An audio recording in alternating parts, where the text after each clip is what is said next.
It is time for a new ban list. Are you ready for Master Duel? And we're going to be playing with this new ban list on Sunday on twitch.tv/Dcade with a $1,000 tournament qualifier, as it's also going to be a final leak day for the October pack. Without further ado, let's hop in. Boom. Oh, something I saw for a second. Thunder Dragon Colossus. From 1 to 3. Okay, very interesting. This is mostly going to be supporting just Thunder Dragons, where other decks are pretty much searching just one copy through the Nemesis, let me spell it correctly, there you go, Nemesis Corridor, and through the Nemesis flag. So what you're actually going to be doing is, some decks are doing this, Banshee. So what happens is you can make a rank 4 Xyz Banshee to then search for your Nemesis flag, which then searches for the corridor. That's going to be the way that Ritual Beast plays this. And then with that one corridor, you make that Thunder Dragon Colossus. But with that one Thunder Dragon Colossus, you're now susceptible to a single impermanence, where Thunder Dragon, the true deck where this should be residing, and not in other decks where this disallows your opponent from adding any cards from their deck to their hand while you get to search yourself. Now you can play through an impermanence onto your single Thunder Dragon Colossus. That should be pretty good for Thunder Dragons. Very nice. Okay, let's keep on going. Water Enchantress of the Temple at 3. I think the entire Adventurer token engine is now fully unlimited. Let me search that up real quick. Adventurer token. We just had the Rite of Air's Mirror recently fully unlimited, and the Griffin, for some reason, is banned in the OCG still. I'm quite fond of this engine, besides it being attached to the Christian Hulk that was really toxic back in the day, where otherwise this is a pretty healthy engine against floodgates because of the Draco back. Draco back could deal with things like, let's say, a skill drain, any nasty floodgates in the back, or even monsters. So, and this could pretty much fit in almost any single deck, where if you're going to lose to a floodgate, consider putting this in your deck. Now, what decks is this not good in? It would not be good in a deck that requires you to activate on your normal summon. So if you normal summon Snake Eye Ash and you activate it, the entire engine of the Adventure engine is not usable. But otherwise, you have to think about what deck it is good for. And the decks that it's good for is something like Synchron. It helps you make the Junk Speeder very good. Adventurer, Phantom Knights, Cyber Eldritch. What the heck? Oh, we're getting some crazy stuff here. Plunder Patrol's liking it a bit, so that's good to see.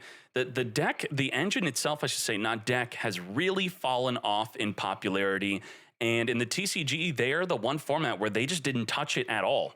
Now, let's keep on going. So I don't think it's really going to do much, and same with Thunder Dragon Colossus, will not be doing much. Change of Hearts at 3 in the OCG, now at 3 in Master Duel.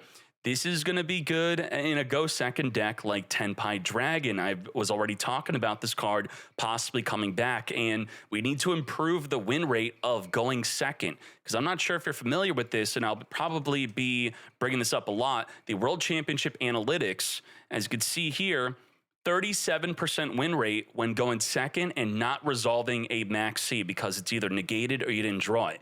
And that's absolutely abysmal. So we need any and all help possible for going second to boost up that win rate. And Change of Heart could kind of help that for, you know, at least Tenpai Dragon. I don't think that normal decks are going to start playing this, though. Let's keep on going. Eradicator, Epidemic Virus. Okay. When was this even played at more than 1? It was kind of an awkward hit to begin with. This was being played in Labyrinth. It's settable with Lady of the Labyrinth from the deck, and then you get to wipe out your opponent's hand by tributing off your Lovely, and you'll also be triggering your Lovely at the same time, so you would chain link to your Eradicator to look at the opponent's hand and get rid of all spells, and then on the lower chain link, your Lovely Labyrinth would then destroy any remaining card in their hand if there was one, if you were to wipe out all spells. So, okay, interesting. Let's keep on going. Chaos Space, 2 to 3. It's all, you know, it's at 1 in TCG. This is alongside the Wyverburster on limit. Well, I should say not on limit, but limited to 1 from being banned. And there you go. So this is also a card I am enjoying myself within Lightsworn. So let's see. Dragon Link, 98% at 2. Of course, they're going to be wanting to play it at 3 now. Where are the Lightsworn Mad Lads at? Not a lot of lights. Oh, okay, a few here. It's rarely used. I've been enjoying it myself. Okay, good to see. So definitely a good booster for Dragon Link, and also Stardust Bestial, which you may be thinking, what the heck is that? I would love to click on the deck list, but it's going to possibly spoil any other banlist hits, so maybe later. But it's essentially Centurion with Bystials and making the Majestic Star Dragon. It's crazy. Let's keep on going. All right, all right. Cards be semi-limited. All right, the unlimits are the weak stuff. Let's... Fire King Avatar Kirin. I predicted this multiple times on stream. I said what would happen with this ban list. My main predictions were just 2 cards, that the Spirit Gates would go to 1 and that Avatar Kirin would go to 2. So one of my predictions came true here, and I guess you kind of could count my change of heart being a prediction. I was saying that would go to 3. So there you go. That's a big one. If we look at the most popular cards here, Impermanence and Veiler. It's very scary to use these cards on a Snake Eye Ash because the most popular deck is Snake Eye Fire King. So there's a high likelihood that they're going to have the Kirin in hand to dodge the Imperm, dodge the Veiler, and you get super screwed on that activation as they just chain this and pop the Snake Eye Ash. So now it's going to be much less likely happening. You know, a small little tap, a good one though. Let's keep on doing it. Gold Sark. Wow. Konami is loving Thunder Dragons. Thunder Dragon, Colossus at 3, and now you have Gold Sark at 2. What other decks would be using and abusing this? I think Branded would also. You could banish the Mercurier to search for an Albaz monster. You could then, with the second copy, because it's not a hard once per turn for some reason, it's that old, you could then banish your Tragedy, search for an Alibur. So that is a pretty good setup for Branded. I think that's a definite boost for them. But otherwise, Thunder Dragon's going to be the main deck enjoying that. Going over to OCG stats, though, in the future, Malice is a deck that will be enjoying it at 2. So getting ready for Malice, as Thunder Dragon and Branded will also be enjoying it at 2, as I said. So let's check out what else is good here. Back in my day, by the way, you would banish not a Thunder Dragon, but you would banish a Judgment Dragon, and you would actually wait the full 2 turns to get it added to your hand and win the duel. All right, all right. Phantom of Yubel. What? From 3 to 2. I've been saying that Phantom of Yubel will go to 1 just like the OCG, as it should, because it's not good card design where this card's not a hard once per turn on its summon. But not by this ban list. I was thinking down the line, it definitely will happen. So it going to 2 early, does this affect their consistency or their turn 1 power ceiling? So for example, affecting the power ceiling of a deck like TEARLAMENT, you restrict their 3rd ability to fuse. So their ceiling goes down. Now with Phantom of Yubel being semi-limited, it's in the extra deck. This does not stop their turn 1 power. It does not. They still do full turn 1. They're going to summon the first Phantom of Yubel. They're going to turn the first one into an Apollo USA, and then they're going to summon their second Phantom of Yubel as if nothing were to have happened. And you could also, I would show you the card, but I don't want to spoil if it gets hit. Nightmare Throne can return your Phantom of Yubel in the graveyard back into your extra deck as soon as you are in the grind game. So when you hard open up that Nightmare Throne, you will be summoning a Terran Incarnate from the deck instead of wanting to return a Phantom of Yubel initially, which would be affecting the turn 1 combo if this card were to go to 1. But otherwise, this is a light hit. It just grind game with Yubel, where if they set up turn 1, they win anyway.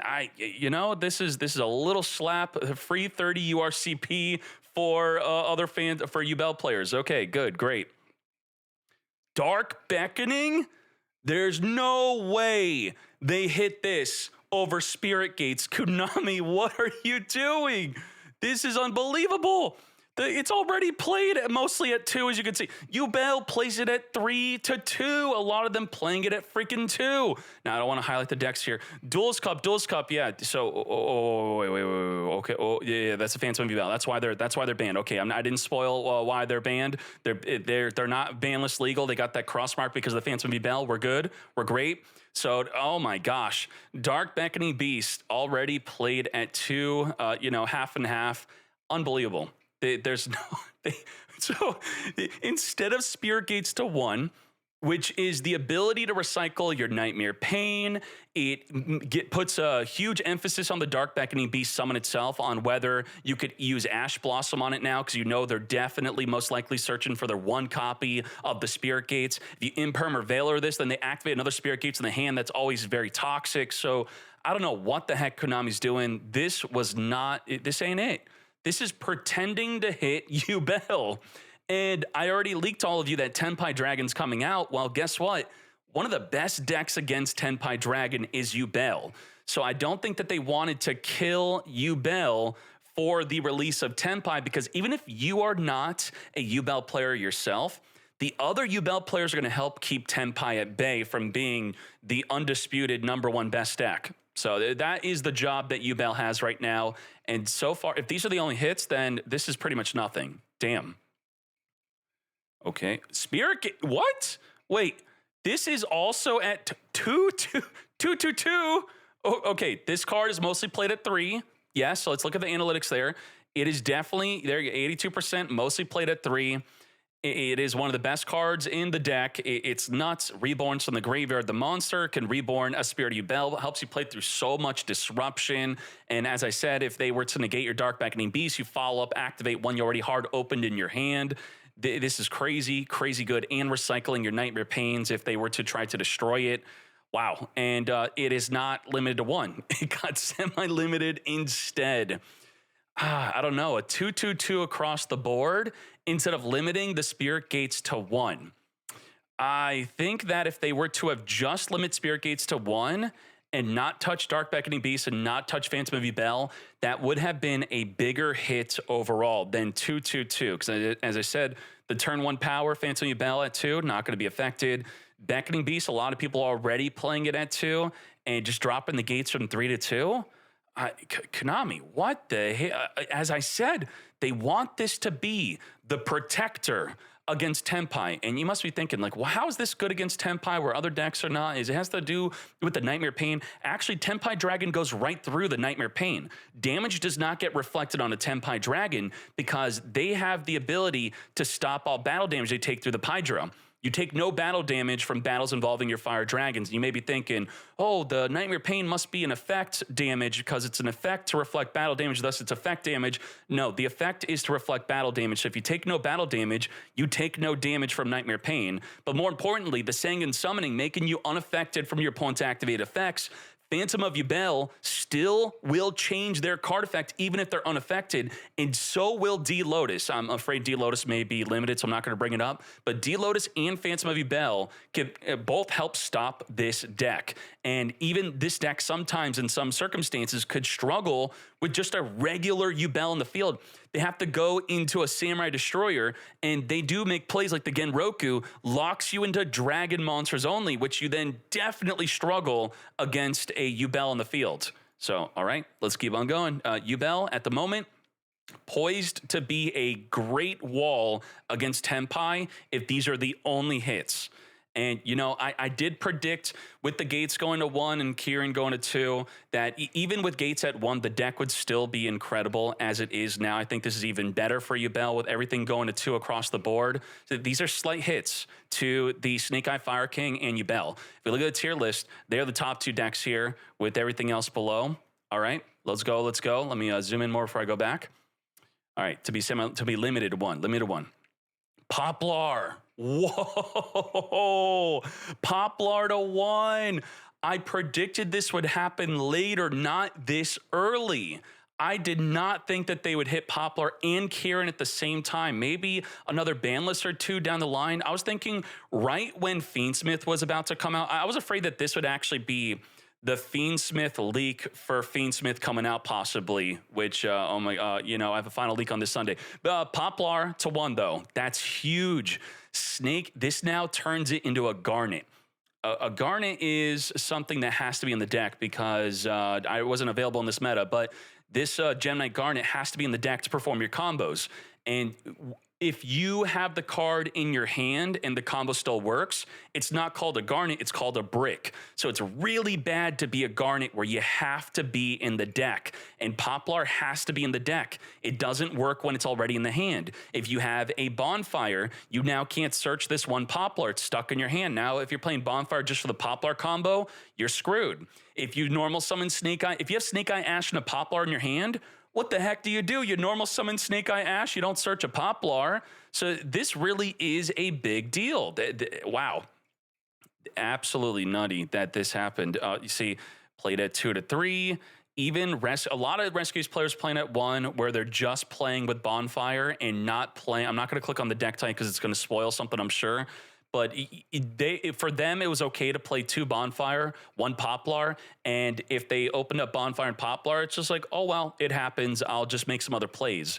But for the decks that are playing Snake Eye Ash, that's not good. This is definitely a hit. Snake Eye Fire King got hit more than Yubel in this current ban list at the moment, I would say so. That is something. And, you know, getting ready for the future of Fiendsmith coming, which would only make Snake Eye even better. Whoa, whoa, whoa. Fossil Dyna to 1. Stun decks have been hit. Ain't no way. But you still have to hit all the barrier cards, the barrier statue cards. You still have to hit a card like Jowgin. So I guess you max Jowgin, max the other barrier statues. That's the problem with stun is you keep on hitting the floodgates. There's just so many other floodgates in the game. The deck's power does not change. It just gets, I should say that the way the deck plays does not change. You're just decreasing the power a little bit, inch by inch. Can we just, maybe kill a card like this, not just limited to 1, and then hit all the other barrier cards? Because we're in a best of 1 format with Master Duel, which means you don't have a side deck to side in the counter cards for stun. And even when side deck does exist, stun still does well. So it's just an even more unfair deck without the side deck where it exists with side deck. So not good. Not good to have this in the game. Anything that's non-interactive is not good for Master Duel. So that's why I hate stun. Oh, but DK, you recommend stun. Yeah, I recommend decks that win. So it's not being hypocritical. If the deck wins, you blame the game, not the player. Anyway, let's keep on going. And returning back to TCG after hiatus, I did go back to stun, clapped up some fools, but then I switched to a real deck. All right, cards to be forbidden? How are we, what are we banning? What are we banning? Huh? I didn't predict that we're going to ban something. Something is ban worthy. Okay, I was talking about in Discord that the rank 3 XCs in first turn kill Lightsworn may get banned because it did top a few times in the Duels Cup. But also alongside that, if we're speaking about non-interactivity, Ibli was also used in Yubel. So like Ibli and the rank 3 XCs are kind of both different first turn kills. So, okay, let's go. Cards be forbidden. What? What? The field spell? Primeval Planet Purrelino Rhino? Wow. They hit the tier limit field. Wait, if we're looking at forbidden cards, doesn't this mean that Merly is not getting unbanned? Oh my gosh. I kept saying this on stream. It was really hard news to deliver to many of you that kept on saying hashtag unban Merly. And I kept on saying, listen, I'm with you, but we kind of can't do that because the deck is too good. The deck is already too powerful with Merly banned. So it's just not a good time to be advocating for that.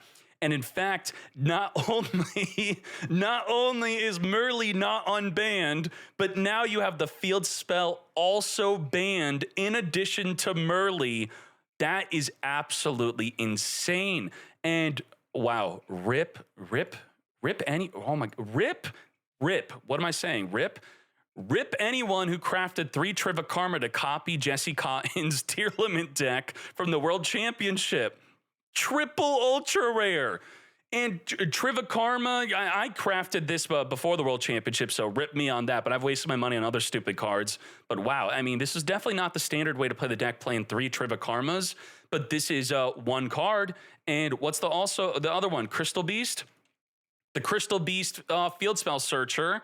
Okay, it's not ultra rare. It's just a super rare. But the Rainbow Bridge and the Trivakarma, I think, helped get this banned because it made it just much more easily searchable. Notice how it doesn't say Tearlament in the name. And because it doesn't say Tearlament in the name, it wasn't searchable. But it actually was searchable, and that was through Vsauce. If you had any way to make your Vsauce Amatera, so you had to have a light monster plus a tuner to then make your level 8 synchro, And then and notice how it's not a light non-tuner. So you could have 2 tuners if you want to. The Vsauce Amatera in any deck like, let's say, Lightsworn, making this then bridges you into your Tearlament combos. So it makes me wonder, maybe Vsauce got the field spell banned because of anyone being able to make this, then searches it possibly. But I don't think that's the case, though. I don't think it was that popular or would even be a future issue. If we look here, we, Monadium, but just does not mean they're also playing the field spell. Ooh, okay. Okay, so without highlighting the decks here, we could see that it just got 1 top 100 Duelist Cup in a Lightsworn deck. And I'm afraid to highlight this. You see that? That's the rank 3 Xyz right there. That icon. If I highlight it, it's going to reveal the deck list and show that it got banned maybe. And then top 8, Monadium with the Tearlament field spell, as you can see there. Yep. So that was where you're bridging into the field spell. Rip. Super rip. That's crazy. Searching and also popping a card in the field, working with the shufflers to pop a card in the field. This card was nuts, also helping you play through an Impermanence or Veiler onto your Kick Kalos. The main way to disrupt a Kick Kalos is Imperm or Veiler, and if you would activate this in response to your own Kick Kalos activating, it would help insulate the amount of impact that the Imperm or Veiler would have on you, where you would still get negated from searching or sending, but you still get to mill 5, and stopping them from milling 5 and searching was the big deal with Imperm and Veiler, which it's now going to be doing much more successfully. I think to help mitigate that, they're probably going to play more Tearlament Griefs, because Grief then becomes that good way to play around in Imperm or Veiler on your negated Kick Cal, summon a Tear from your deck, then send Kick Cal to mill 5. But did not see this coming. Unbelievable. I have to open this up. The World Champion Analytics, we have the deck win rates. So Snake Eye Fire King, which received a lot of hits, had a 51% win rate, and we're not done with the ban list yet. There's still more. Yubel, 57.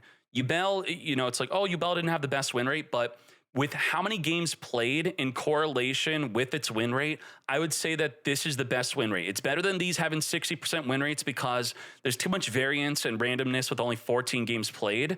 But, I mean, look at 150 games played. Snake Eye Fire King, almost double the amount played of Yubel. And because of that, Konami said, you must die. And Poplar to 1, Kieran to 2, the deck does not die, but it definitely gets massively reduced in power, much more than Yubel, I'd say. And the point we're here is Tearlament, the 3rd most played deck, 50% win rate, very closely right next to Branded, which only had a 39% win rate. So this 50% win rate to Konami was absolutely unacceptable. Thus, they had to ban the field spell. It is quite, I can't even, how? If I was thinking, if you had to hit Tearlament, like you had to, they were telling an intern, you got to put it on there because you got to hit the top 3 decks. Maybe Sharon to 1 instead of it being semi-limited, but the field spell being banned, that's crazy. But, Sharon is a fusion trigger and, your random mills, maybe that'd be even worse than this possibly. So, okay, interesting. Let's keep on going. That's got to be all that's banned though, right? We have Nightmare Corruptor Ibley. I was talking about what's the collateral damage if this even gets banned, because no one's actually just using this legit, right? I guess Code Talker are kind of enjoying this. Ibley to banned. Wow. This was really broken because maybe I could show it afterward, because if I bring up the deck list, it's going to be showing some other bans probably, unless we're at the end of the ban list here. You summon this on your opponent's side of the field, and then they could only link summon. They can't special summon. And no one's playing the link 1 that summons over Ibley. Well, in the TCG, you could side deck it if Ibley were to ever become popular. But a card that's balanced by the side deck in a game where there's no side deck, then there you go. Ibley became a problem. So the other way to deal with the Ibley was simply put Ibley into attack position, attack into an opponent's monster bigger than 0 attack, and then she's gone, right? Well, problem again. You have to attack into a Yubel with 0 attack with a Nightmare Pain on the field. Okay, how about another one? All you have to do is summon a second monster on the field and then make a link 2, something like a Little Knight. Everyone's playing Little Knight, right? Well, there's another problem. Yubel plays Escape of the Unchained in the majority of their decks, and as soon as you normal summon, they pop your second summon. So you can't swing with the Ibley, you can't link with the Ibley. it's, you know, good. Good that it got hit. Let me see that a bunch of them were using this, though, without highlighting the deck list. There you go. Top 10, top 10. It didn't just get top 10 DC, it got first place. So the first place deck list, and as you can see, the Escape of the Unchained, it's right in this column here. I don't want to highlight the deck because it's going to spoil. And let's keep on going. Wait, what? I was talking about putting in more Jowgin with the fossil going to 1, and no way. Does Konami watch the Meta Weekly? I think Konami watched the Meta Weekly. Well, how am I saying this? Well, it just got first place in the Meta Weekly. It got first place in Voiceless. One player got top 100 in the Duelist Cup. Now, the Meta Weekly happened as the Duelist Cup was still happening. So this deck list did not exist. They were still dueling with the deck. For all I know, within the Duelist Cup, they added it within after seeing the, you know, I'm kidding, of course, because, you know, 6% used it. It wasn't that popular. It was really rare to use. And wow. First place Meta Weekly to being banned, just like that. And similar to Ibli, there was a lot of ways to deal with the Jowgin, but by playing it in Voiceless, you had those ways countered. And you know what? I'll just describe it because I can't look at the deck list again. So the barrier of the Voiceless makes it so the Jowgin's untargetable. The barrier of the Voiceless also makes it so you can't attack into the Jowgin. So what they would do is they would summon a Sanctifier Dragon, summon Jowgin onto their own side of the field. You can't target it with card effects, can't attack into it. You have to attack into the bigger ritual. And wham, bam, thank you, ma'am. Jowgin is now a broken card, but, you know, still rarely used. And it is tied to Anaconda. So they could have banned Anaconda, but Jowgin's also not only tied to Anaconda, it's tied to Stun, where 49% were not playing it, but these numbers would, of course, go up with the Fossil Dyna being banned, not banned, but limited to 1. So limited 1 Fossil Dyna, you know, get ahead of this, just ban it. And don't even limit it to 1, where Stun is playing it at 3. Also stopping the Voiceless, so it's 2 birds, 1 stone, and some branded players are playing it a little bit amount. I mean, look at this. It's actually more relevant in branded than in Voiceless Voice. Interesting. All right, let's see if there's any other change. There's got to be no more, right? What? Well, my rank 3 exceeds. The burn one. Full changes. Oh my gosh. That's it. Full changes. What is the impact of this? All right. Chaos Space is a nice boost for Dragon Link and some Lightsworn decks, not the majority. Eradicator Epidemic Virus is going to do absolutely nothing. Some turn 2 decks only are going to enjoy the Change of Heart. Water Enchantress is going to have no real impact, but then you have Thunder Dragon Colossus, going to be a nice boost for Thunder Dragons alongside the Gold Sark. So do expect that to become a more relevant deck. And as I said, the single Thunder Dragon Colossus gets countered by an impermanence. So summon 2 for your turn 1 play. And just like that, you're going to have some insulation through that negate and lock your opponent out of plays. The semi-limited across the board for Yubel, it's really weak. I think they wanted to pretend that they were getting hard on Yubel here, but this really is not it. So still going to be immensely powerful, and it's going to be one of the main answers to Tenpai when going first through your D-Lotus, your Phantom of Yubel, still essentially negating their monsters even though they'll be unaffected. And so someone may be thinking like, DK, what about the field spell, the Sangan Summoning? Did it not get hit? Because this was the ban list, right? We don't know until it's announced. The pack has to be announced. And with the announcement of the pack, that's when the Sangan Summoning could be limited to 1 on announcement. If you were to have me bet money on it, I would bet a lot of money that the card will be released, limited to 1. Oh, but what about Terraforming? I don't care. I know it's banned. I know TCG and OCG have it. I would still say it's going to come out at 1 because the card is searchable. It's searchable at the Pydra. The Pydra is searchable through the Genroku and through the other Sangan spell. There's still so many ways to get to this card. It should just be at 1. But let's keep on talking about this. Kirin, slight hit, helping with your Impermanent Veiler plays against the Snake Eye Ash. And Poplar to 1, turning this into a hard Garnet. There's just going to be a lot of random games where Snake Eye just now lose them to hard opening that Poplar, where they would want to prefer to maybe normal summon a Ponix or a Courtier instead. They want to summon that. They want to normal summon their Snake Eye Ash. They have a Bonfire with the Poplar and they don't really have a good play. It's going to be a brick. That's pretty much what's annoying about this. But What could be good is if you have a Diablo Star to discard it, that's still good. Definitely still good. But if you don't have Diablo Star to discard the Poplar, that's an issue. And then Fossil Dyna, good. Keep on hitting stun. If we check out an actual stun deck, well, could they have done more? Should they have done more? Here's a Duelist Cup top 100 deck. So look at that. The barrier freaking, they have so many barrier statues that they're just going to replace it with. So they're just going to, whatever's not the meta. So the water one says only water could be summoned, and then they all do the same thing. Only wind could be summoned with the wind one. That's what one's banned. So they're just going to mix up more of the barrier statues, and they'll get lucky enough to beat you still. Fairy Tale Luna still used Border one, and the Morganite is something that they maybe would have hit possibly. They hit all the other pots, and the Morganite's drawing 2 cards every turn. Wait, this one's not playing Floodgates outside the monsters.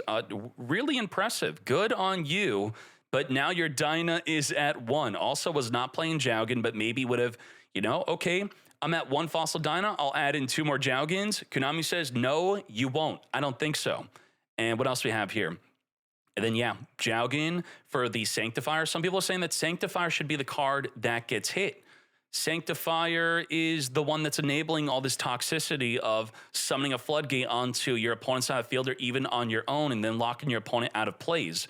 And we had the Puppet recently banned because of that. Where was the Puppet? Gimmick Puppet. Gimmick, there you go. Gimmick Puppet of Nightmare was banned because of Sanctifier. So we pretty much have 2 cards now banned because of Sanctifier Dragon.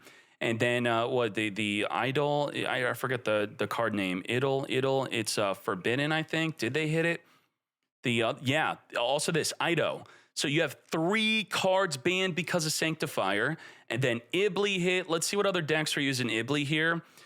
There was a possibility that instead of banning Ibli, they could have banned the Sprite Elf instead, which you did not need Sprite Elf to make the Ibli combo, but it definitely helped. It was, and then it was also good for reborning the Ibli back on your field to then link it off again with Mask Arena if they were to find a way to get rid of the Ibli.